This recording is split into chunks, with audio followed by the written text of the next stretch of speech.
Hi guys, welcome to கப்பி paradise. நம்ம இன்றைக்கி வீடியோவில் பீட்டா ப்ரீடிங் தான் பார்க்க போகிறோம். 100% சக்ஸஸ் ஆச்சு. அதை தான் இன்றைக்கி பார்க்க போகிறோம். இந்த ஃபீமேல் தான் நான் போட போகிறேன். இந்த ஃபீமேல் பார்த்தீங்கன்னா வைல்டு பீட்டா ஃபீமேலு, நல்லா அழகாக இருந்துச்சு. சரின்னு சொல்லிட்டு இதையும் எடுத்துட்டேன். அதே சேம் கடையில் இந்த பீட்டாவும் இருந்துச்சு. ஸோ இந்த பீட்டாவும் எடுத்துட்டேன். இந்த பீட்டா பார்த்தீங்கன்னா என்ன பீட்டா எனக்கு சரியாக தெரியல. அல்பினோ மாதிரி இருந்துச்சு. பட் ஆனால் ஃபுல்லாக ஒயிட்டு, ஐ வந்து பிளாக்ல வருது. அது என்ன பீட்டான்னு தெரியல. உங்களுக்கு தெரிஞ்சால் கமெண்ட்டில் சொல்லுங்கள். ஸோ நம்ம இன்றைக்கி டே 1 இதை வந்து நம்ம டப் செட் பண்ணி நம்ம ரெடி பண்ணிட்டோம். அந்த வீடியோ மட்டும் என்னால் எடுக்க முடியல. ஸோ அதனால் சொல்லிட்டு இன்றைக்கி டே 2 நம்ம வந்து ஃபீமேல் ரிலீஸ் பண்ண போகிறோம். மேல் பார்த்தீங்கன்னா செகண்ட் டேவே நல்லா பபுள் நெஸ்ட் கட்டிச்சு, நல்லா ஆக்டிவாகவும் இருக்குது மேலும். ஸோ நம்ம ஃபீமேலும் அட்ராக்ட் ஆன மாதிரி தான் தெரியுது. ஸோ அதனால் சொல்லிட்டு நம்ம இன்றைக்கி ரிலீஸ் பண்ண போகிறோம். பார்த்தீங்கன்னா தெரியும், நல்லா மேல் சுற்றி வரும். நம்ம ஃபீமேல் ரிலீஸ் பண்ணிடலாம். ரிலீஸ் பண்ணதுக்கப்புறம் பார்த்தீங்கன்னா மேல் வந்து அங்கே போய் நின்றுட்டார். அதுக்கப்புறம் ஃபீமேல் சுற்றி பார்த்துட்டு அங்கே போவோம் பாருங்களேன். போயிட்டதுக்கப்புறம் தான் தெரியும் அங்கே கதை மோசமான ஆளுன்னு சொல்லிட்டு நம்ம ஃபீமேல் போயிடும். அதுக்கப்புறம் மேல் தொத்தி அதை சேஸ் பண்ண ஆரம்பிச்சிடும். சரின்னு சொல்லிட்டு நம்ம மூடி விட்டோம் இந்த டைமில். அதுக்கப்புறம் தான் ப்ரீடிங் ஆகும். நடுவில் நம்ம எடுத்து பார்க்கக்கூடாது. எப்போயாச்சும் நம்ம ஒரு டைம் மட்டும் சும்மா லைட்டாக ஓரமாக பார்த்தா போதும். நீங்கள் அதிகமாக பார்த்தீங்கன்னா மேல் வந்து அப்புறம் சரியாக ப்ரீடிங் ஆகாது, ஃபீமேலும் சரியாக ரெகுலேட் பண்ணாது. ஸோ அதனால் சொல்லிட்டு நானும் விட்டுட்டேன்.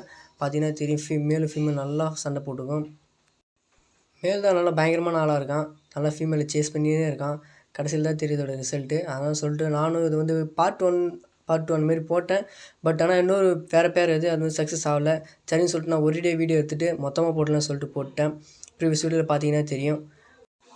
டே 3ல் பார்த்தீங்கன்னா எல்லா ஃபீமேலும் கண்டிப்பாக எக்லே பண்ணிவிடும். பார்த்தீங்கன்னா தெரியும், எக்லே பண்ணியிருக்கு. நல்லா அழகாகவே பண்ணியிருக்கு. ஆனால் அதிகமாக பண்ணலை, ஓரளவுக்கு மீடியமாக தான் பண்ணியிருக்கு. ஏன்னா ஃபஸ்ட் டைம் ப்ரீடிங் நினைக்கிறேன் இந்த ஃபீமேலு. ஸோ அதனால் சொல்லிட்டு கொஞ்சம் தான் பண்ணியிருக்கு. பார்த்தீங்கன்னா தெரியும், வெள்ளையாக இந்த மாதிரி தான் காய்ஸ் இருக்கும் அதோட முட்டை. இதுக்கப்புறம் நம்ம ஃபீமேல் எடுத்துடணும் உடனே, இல்லைனா ஃபீமேலும் எக்கு சாப்பிட்ரும். அதுக்கப்புறம் ஃப்ரைஸ் வந்தாலும் அந்த ஃபீமேல் சாப்பிட்ரும். அதுக்கப்புறம் டே 4ல் பார்த்தீங்கன்னா மேல் கூட தான் விட்டுருப்போம். டே 4ல் வந்து நமக்கு வந்து ஃப்ரைஸ் வர ஆரம்பிச்சிடும். டே 4 to 5 இந்த 2 டேஸில் வந்து ஃபுல்லாக ஹேட்ச் ஆகி ஃப்ரைஸ் வந்துடும். பார்த்தீங்கன்னா தெரியும், ஃப்ரைஸ் நிறையாவே இருக்குது. அதில் பார்த்தீங்கன்னா ஒன்று சுற்றின்னு இருக்கும். இந்த மாதிரி நிறையா இருந்துச்சு. நான் கவுண்ட் பண்ணி பார்க்குறப்போ ஒரு 40+ ஃப்ரைஸ் தான் இருந்துச்சு. எதனால தெரியல. ஸோ அதனால் சொல்லிட்டு இருந்தாலும் பரவாயில்லன்னு சொல்லிட்டு அதை காப்பாற்றலான்னு சொல்லிட்டு நான் முடிவு பண்ணிட்டேன். இதுக்கு வந்து லைஃப் ஃபீடு தான் போடணும். நான் ஃபஸ்ட் டே போடல, செகண்ட் டே தான் போட ஆரம்பித்தேன்.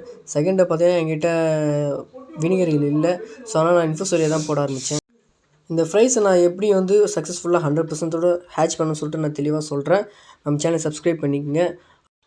நெக்ஸ்ட் இன்ஃபோசோரி எப்படி கல்ச்சர் பண்ணுறது உங்களுக்கு தெரியலனா கமெண்ட்டில் சொல்லுங்கள். நான் கண்டிப்பாக அதுக்கும் வீடியோ போடுறேன். நம்ம சேனலை சப்ஸ்கிரைப் பண்ணி வெயிட் பண்ணுங்கள். கண்டிப்பாக அதை நம்ம கிவ்வே தான் கொடுக்க போகிறோம். அந்த 40+ ஃப்ரைஸும் அதுக்குள்ளே நம்ம 1K அடிச்சிட்டோன்னா கொஞ்சம் லக்கு. 1K அடித்தா தான் நம்ம கிவ்வே கொடுப்போம்.